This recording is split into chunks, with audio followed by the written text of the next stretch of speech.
Amer Zahr is an acclaimed Palestinian-American activist, comedian, academic, writer, and law professor. But when you meet him, he'll tell you that first and foremost, he's an activist, and that his academic and comedic work are different tools of his activism. So we'll get into the nitty-gritty of things, but is there anything else that you want folks to know about you and who you are in this moment? No. I'm Palestinian first. I'm Palestinian, I'm American, I'm Arab, but Palestinian first, and maybe that's just a function of 72 years of occupation, but that's the thing that weighs on me the most. So, given with your Palestinian background and now your legal training, what role do you think that lawyers play in liberation and in solidarity work? Why did you choose to go to law school as opposed to serving your communities in different ways? Well, look, law school is different things to different people. That's one of the beauties of law school, is that it can be whatever you want it to be. For some people, it's going to be a ticket to, wealth or a picket fence and a stable life. But the truth is, and I know this sounds, lofty, and people say this all the time, but I really do believe the law is one of the most important, if not the most important and quickest vehicle to social change and even a vehicle for liberation. Right. The truth is, the law has been used for oppression so much in this country. Let's not forget, as we all know, slavery, Jim Crow, all of these things were legal. They weren't illegal, right? They were functions of the law. You had to be white legally in order to become a citizen of the United States from 1790 until 1952. But it was a lot of work within the law to also get past a lot of those things. Well, I'm not sure we're past them, but in order to try to remedy some of those things. And so, yes, I think the law can be a vehicle for liberation, especially in an American context. And so we do need people like you and people who are rooted in justice to be going to law school and be using that as a vehicle for activism and liberation in the future. As a follow-up question to that, since you do use comedy as a tool oftentimes to get your messages across, I'm curious how law and comedy, the relationship between law and comedy, and how you came to that. Well, so the most effective legal advocates are storytellers. And, storytelling is an essential part of academia and especially the law and advocacy. Comedy is also storytelling. So they're not that different. I don't think that the tools that could make you good at either of them are common. I don't think they're that different. So I don't view them as these two sort of distinct things, and it's sort of weird that they're, converging. Mm-hmm. Comedy is something that I learned when I first started doing, and I started doing it when I was in law school at the University of Michigan, which, we call Harvard the Michigan of the East, by the way, just so you know. I don't know if you guys are aware of that. We have shirts at the University of Michigan calling Harvard the Michigan of the East, but I'm sure Harvard's a very nice and adequate school as well.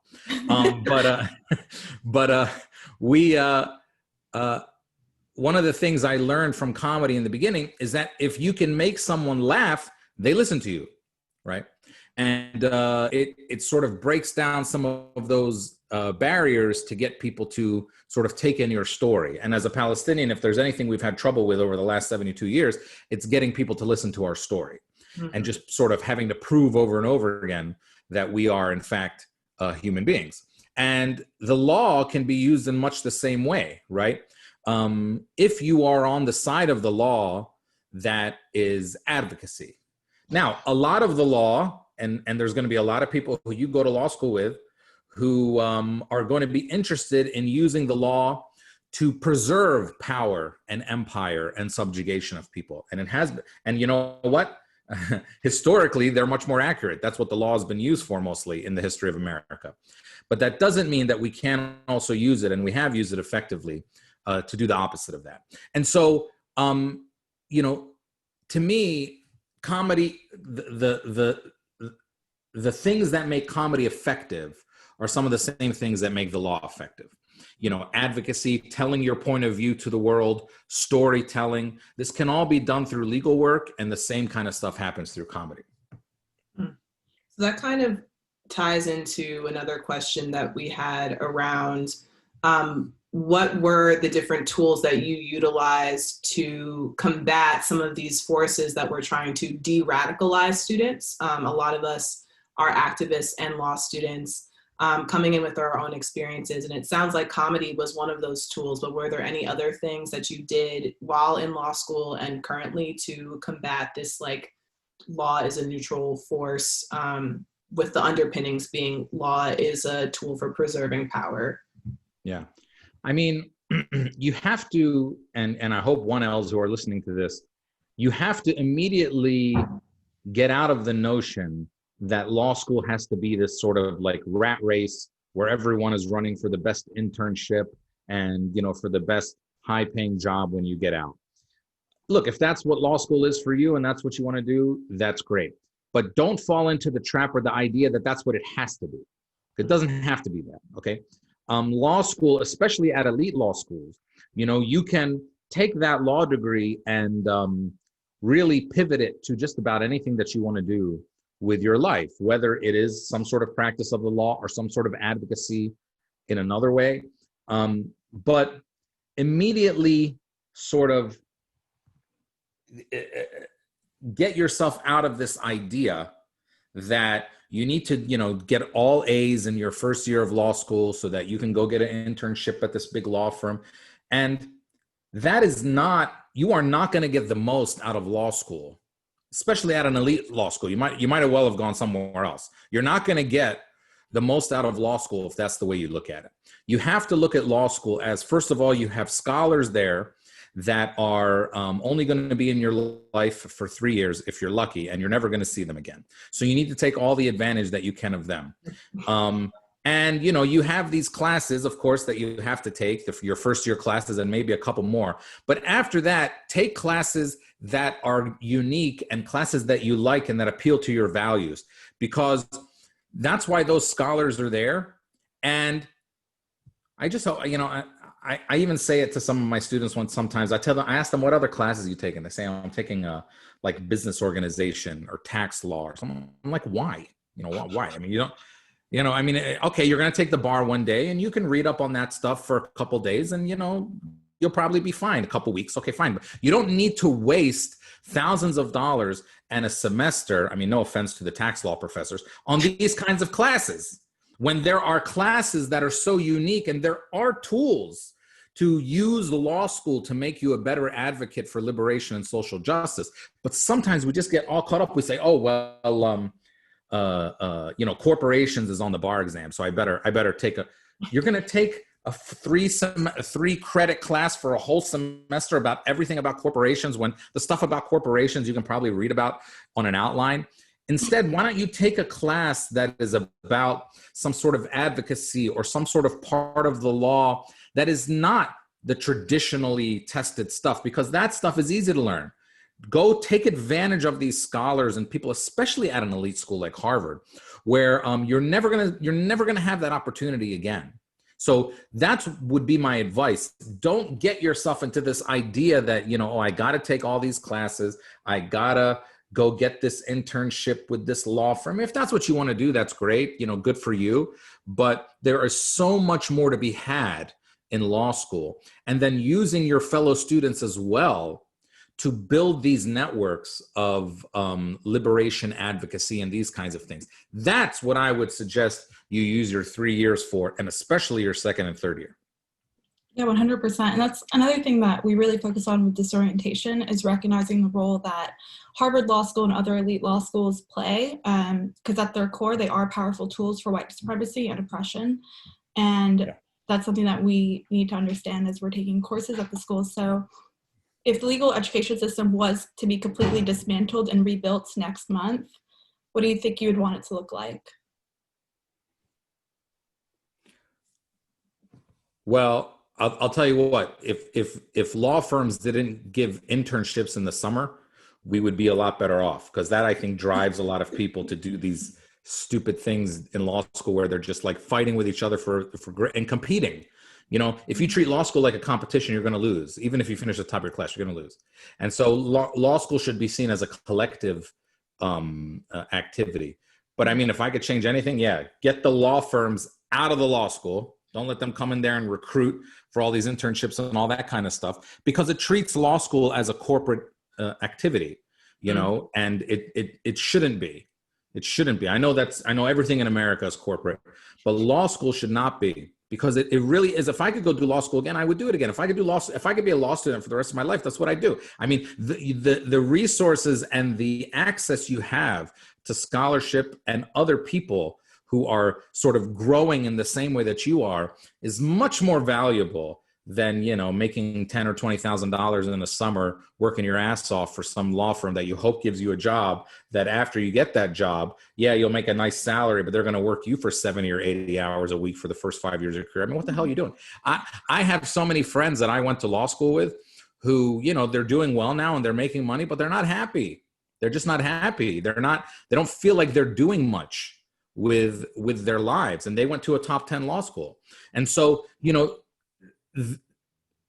I don't know if this will get me, like, you know, canceled from talking at any law school ever again, you know, telling them that that's what you should do. But I mean, I just don't think that that's the best value out of law school, especially an elite law school. If you want to go work in a law firm, you know, and you went to an elite law school, you don't need to intern at some corporate law firm a couple years ago. Go intern at the ACLU. I interned at the ACLU when I was in law school, and I didn't get paid anything. Go intern there. Go intern in places where you can start to learn real advocacy and not corporatism. Okay, that's going to be part of our lives, all of our lives at some point or another anyway. Why would you like purposely make it a part of your life in your 20s when you don't have to?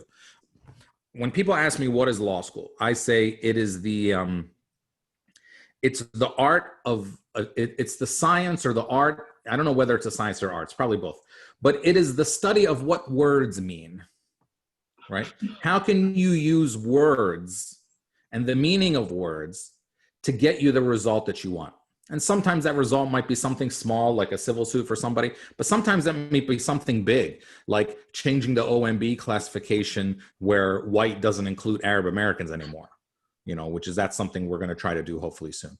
And so these kinds of things, and if you look at law school in that simple way, then train yourself. That means becoming an advocate. Train yourself to become an advocate and try to find skills. And I just don't think you find them in a internship in a New York City law firm for 4 months in your first and second summers. I've never seen it work. I've never seen anybody go do those things and come out and change the world. Let me put it like that.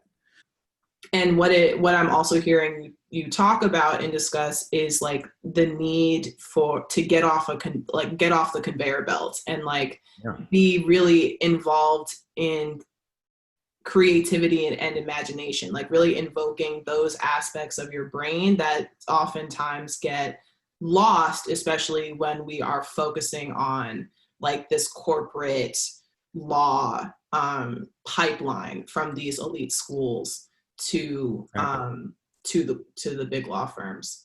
Yeah, I mean, especially at a place like Harvard, because I think Harvard has one of the largest entering classes of 1Ls of any law school in the country. I mean, it's very big. I think you guys are almost like 600 people or something every class.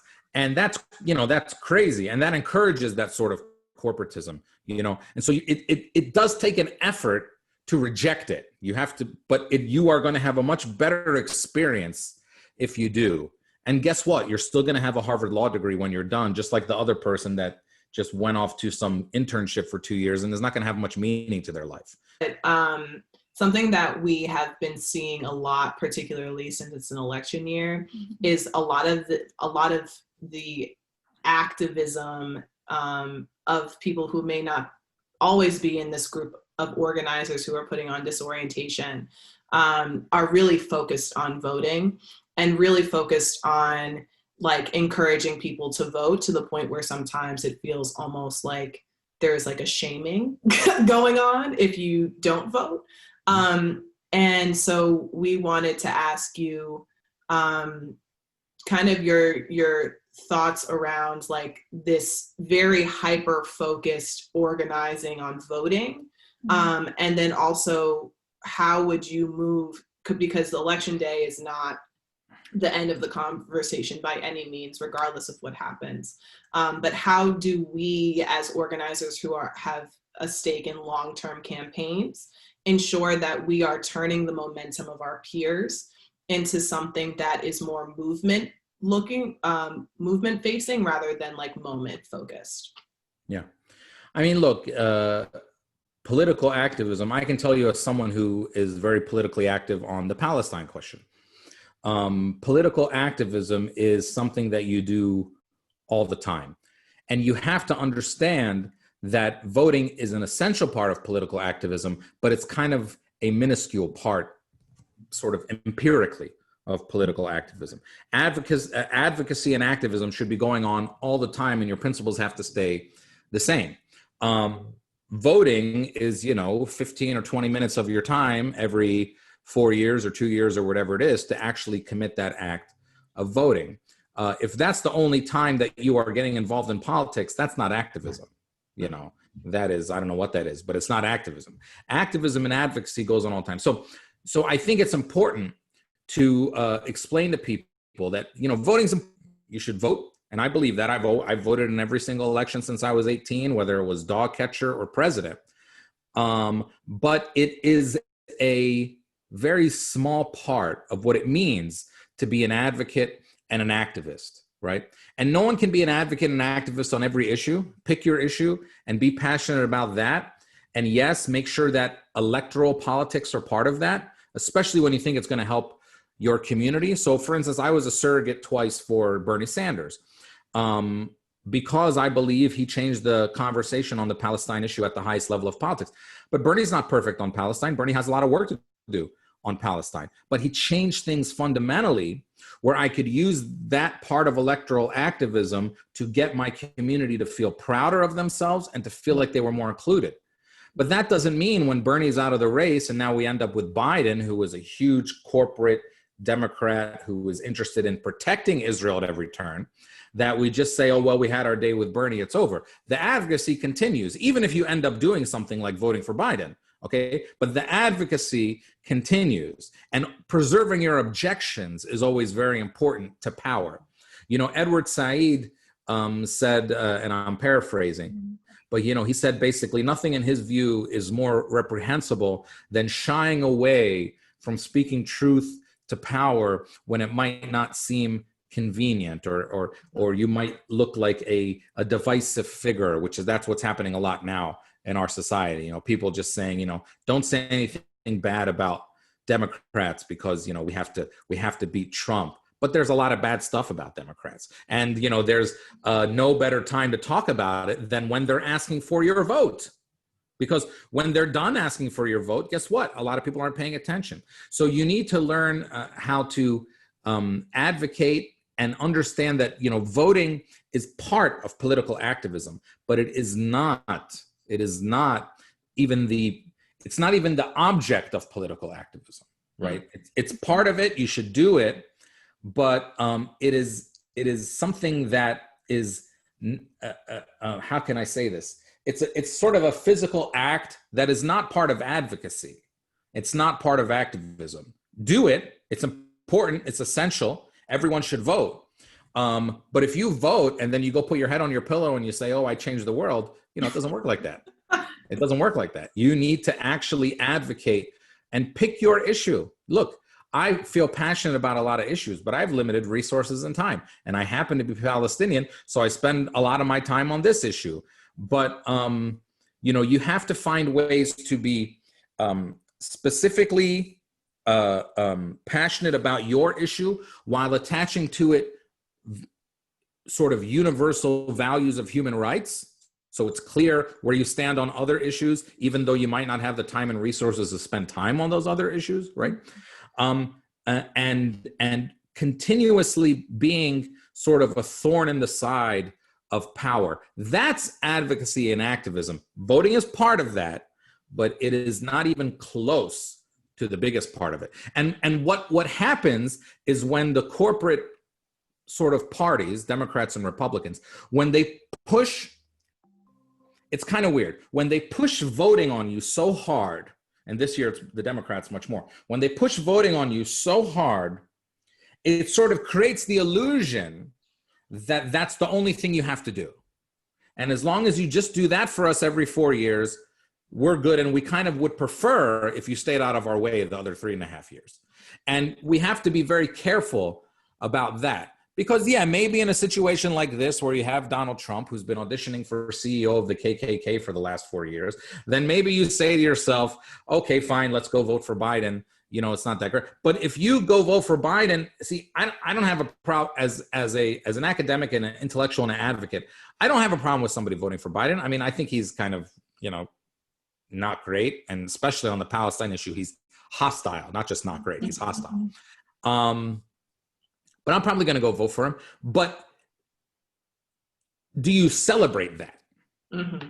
You know, or instead say, look, I voted for you, but just so you know, these are all the objections I have about mm-hmm. you.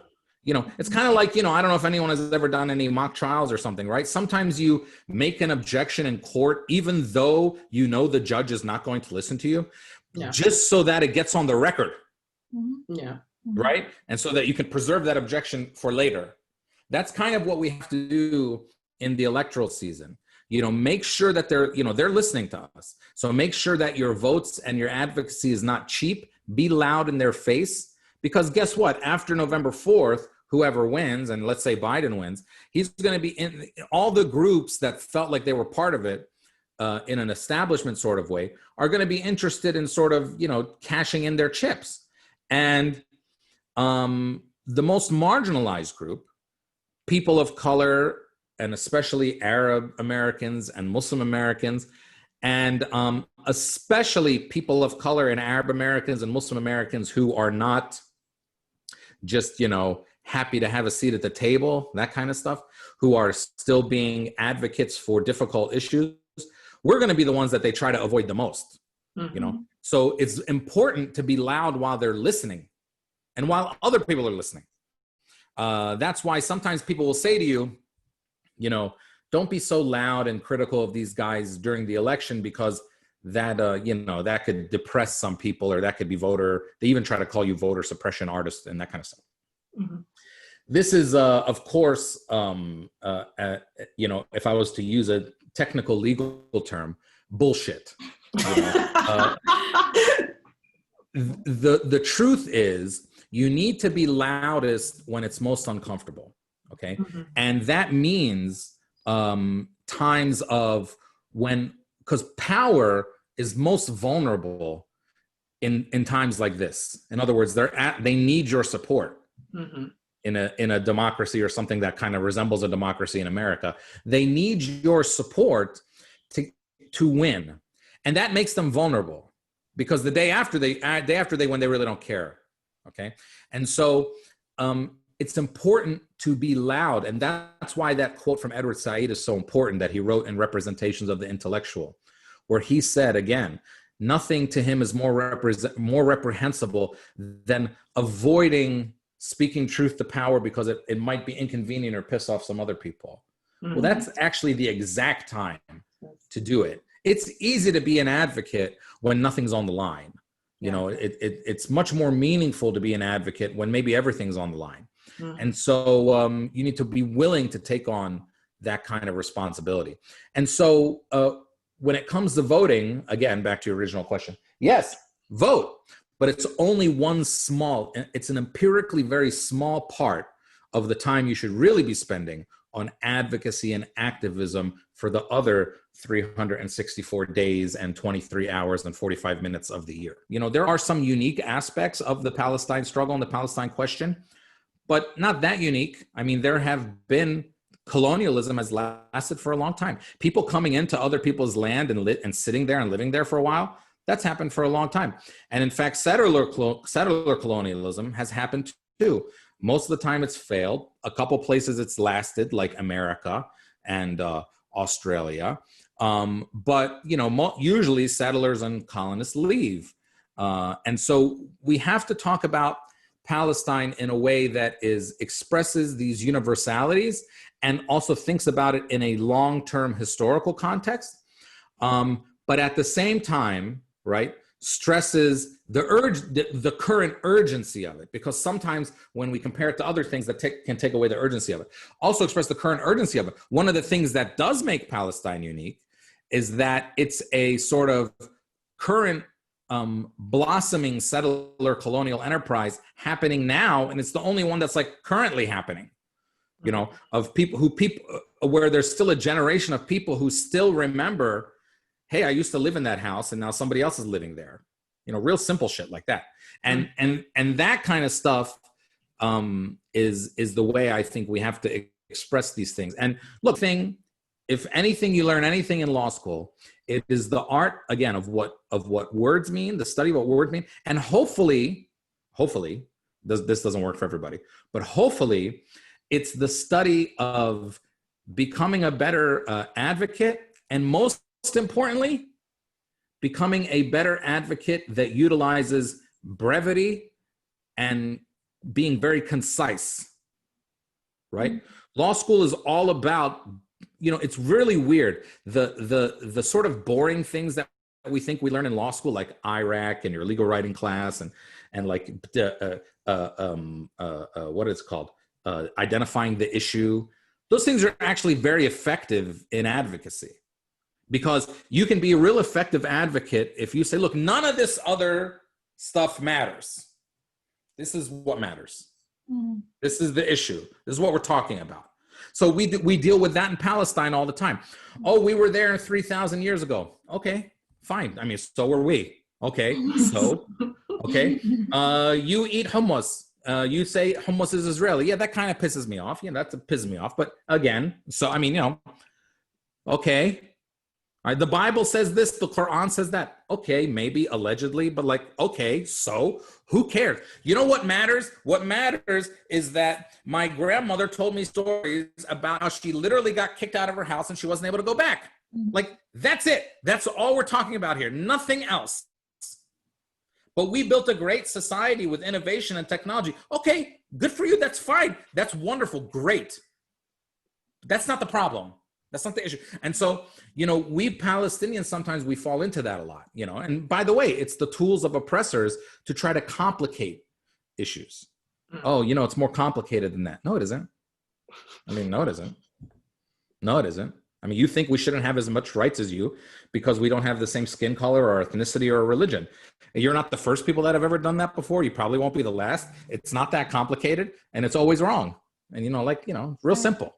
Mm-hmm. And, you know, that should be part of the advocacy you learn in law school, is simplifying issues and then becoming very strong advocates and honing in, right? Really, really simply. It's like a joke I tell all the time where Palestinians, you know, my dad starts every sentence with "in 1948" because that's really all that matters to us. You know, every Palestinian guy I meet, you know, in 1948, yeah, great, because that's all that matters. Nothing that happened before. I mean, other stuff, you know, it matters in an ancillary way, but that's the core of our grievance. And so you always have to learn, I think, and that's why I think it's important to take these other classes. You're not going to learn that in tax law. You're not going to learn that in corporations. It's just not going to happen. So make sure that you are taking classes and doing things that turn you into better advocates and being very clear on what the issues are, because that not only will give you clarity in sort of an argumentative way, it'll also help give you moral clarity when you are becoming an advocate for these issues, which are things that we want to solve legally, but hopefully have their basis in morality and justice. And so that's what I would encourage people to do. Always learn. If you did well in law school and you went down the road that I'm advocating, by the time you're done, you should probably be talking a lot less than when you first entered. Maybe you'll be understanding a lot more, but you should be talking a lot less. Because if it takes you 10 minutes to answer a question, like it just took me, if it takes you 10 minutes to answer a question, then you're probably not doing it very, very effectively. So, you know, learn how to be brief and hone in. That actually strengthens your moral stance when you're very clear about what your grievance is. What do you see as the next step for Palestinian activists, assuming it's a Biden presidency? Yeah, I mean, look, there's no indication that Israel is going to change their behavior under a Biden presidency, or that he's going to do anything to make them change their behavior. So that's clear. Israel's turning more to the right, and that's a reaction to them sort of, they realize that they're running out of time. Okay. And so you start doing more irrational things when, it's like, you ever watch The Godfather? When the walls start closing in is when, Michael Corleone starts doing more crazy things or like Scarface, Al Pacino, I guess, is in all the, but, or like when you watch Scarface, when in Scarface, when Tony Montana's, illegal drug empire is sort of like just going along and everything's fine. He's fine. He's not freaking out. He's not going crazy. But when the walls start closing in from his enemies and law enforcement, all that kind of stuff, he starts acting really irrationally. So I actually look at all the irrational, crazy stuff that Israel's doing as a sign of their impending fall. Look, you see it with the right in this country, right? Everything, the right and white supremacy and all that kind of stuff was cool. They were just operating under the radar. Everything was cool. Then Obama became president, and who was not like great or anything, but then Obama became president, but I voted for him twice because he's Muslim. Anyway, so then Obama became president. And the FBI tells you that the formation of white supremacist groups and militias went up like 600%. So they started freaking out a little bit. When George Bush was president, they were just chilling. They were just going to their job, either at the prosecutor's office or at the police station or wherever they worked, and everything was fine. No one was freaking out. And then, and then Obama became president, and they said, okay, I guess we should start having meetings again, and start having meetings. Okay. And then Trump was like, a small victory for them in the reaction to all of this. And because the Democrats ran Hillary Clinton, I don't understand. But in any case, so, then we end up where we are now. But what is the freaking out of all these militias and all these white supremacists connected to? The impending and unavoidable brownification of America. Because it's happening. You can't do anything about it. Okay. In 1980, America was 87% white. Now it's 67% white. That's a big change. And that's going to keep happening. It's going in that direction. And so the white supremacists are going to be doing a lot more irrational things before they finally sort of just go extinct. It's kind of like the Titanic. Okay. The Titanic hit the iceberg. Yeah. Okay. Now, nobody knew that they hit an iceberg for a couple hours. They felt like a little bump, but they didn't really know. And then they realized that they were taking on water, and then they started to freak out, and they eventually sunk. But here's the truth. It really doesn't matter how quick they found out or how quickly they reacted, because they were in the middle of the ocean with nobody to help them. Once they hit the iceberg, it was over. No matter how quickly they reacted. Well, America already hit the brown iceberg like a long time ago, all right? The brownification of America is happening. These guys are now, it's starting to hit them, and they're freaking out, so they're going to do a lot more. The same thing is happening in Israel, right? The demographics are not on their side. In fact, much more not on their side than in America.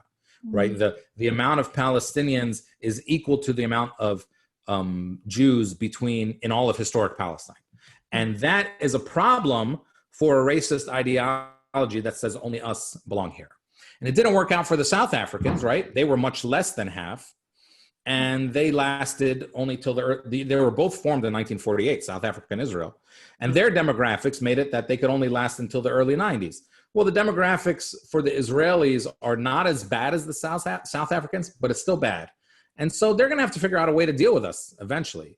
And I imagine it's going to eventually be like a South African solution.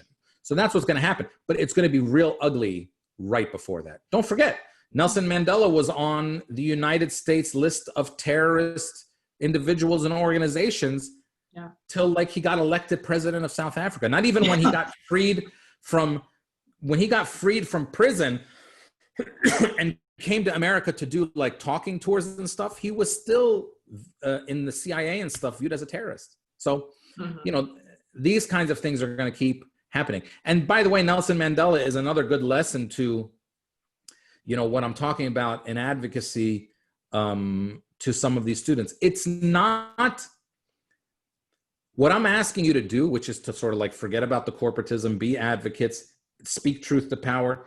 I'm not going to pretend like it's always easy. It's not. You can become an outcast very quickly. You can become lonely very quickly, but people are going to remember you.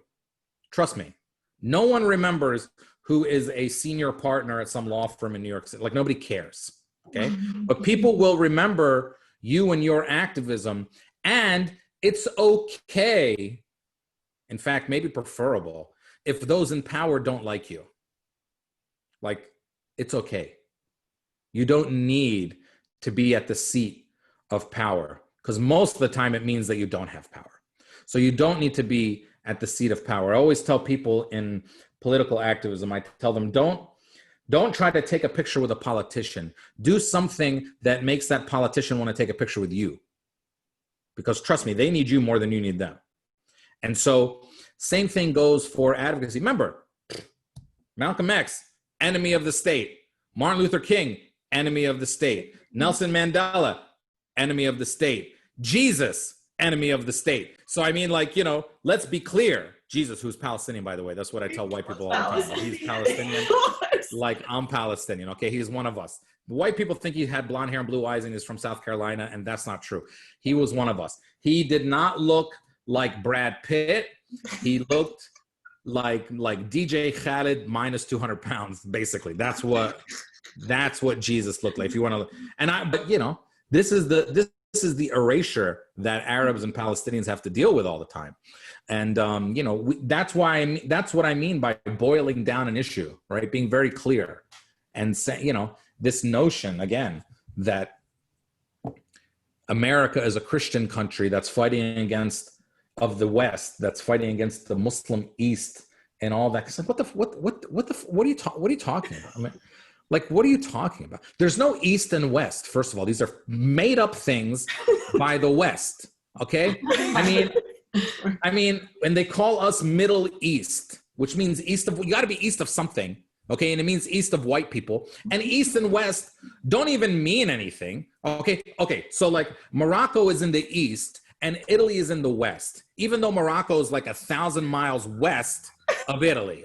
Okay. But why? Because in Morocco, they're browner and they pray on Fridays and they say ha ha ha, and the Pope lives in Italy. That's the only reason. That's the only reason you're West and we're East. So these are just labels that they put, but you know, and then they tell you the Judeo-Christian, whatever the hell that means, Judeo-Christian West.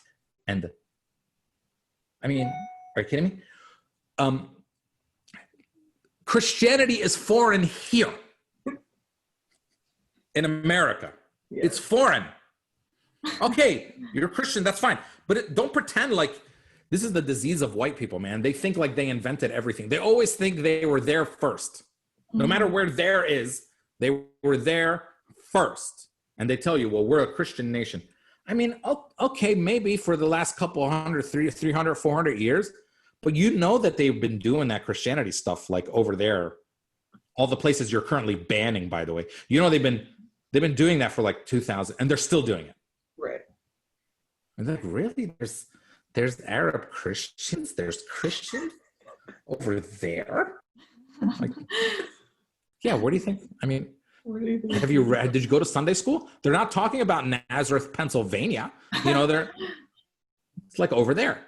But this is what Arabs especially, see, the problem with being Arab in America is not that people don't know anything about us. I wish that was the case, that it's not that they don't know anything about us, is that they have learned so much about us and it's almost all wrong. And so unlearning and relearning is a lot harder than just learning. Yeah. You know? And so this is what we have to deal with all the time. You don't look Arab. You're Arab. You don't look Arab. What do you think an Arab looks like? And like, why isn't that racist? You know, I mean, if somebody, you know, it would be clearly racist if somebody looked at Alexis and go, and you're black? You don't look black. It's racist, right? Sounds racist, right? Sounds pretty racist. Yes. You know? But, you know, with us, they do that. Really? Really? And they never guess Arab. Arab is the last thing someone guesses because Arab is a dirty word and it's insulting. People say that to me.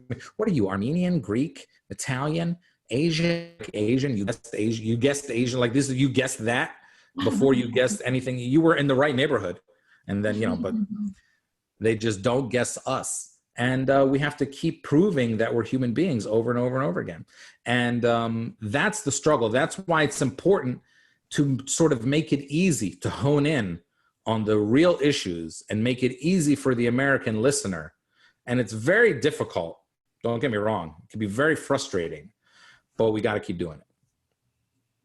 100%. Well, thank you so much for joining us. Thank you. This was really excellent. It was informative. It was entertaining.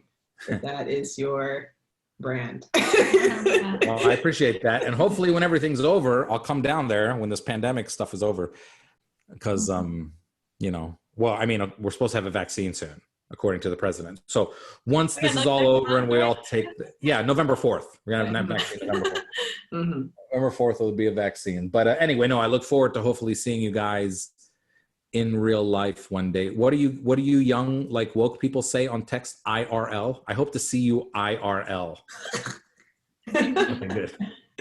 All right, guys. Thank you. Very proud of you. You keep doing what you're doing, okay? Thank you. Have a great day.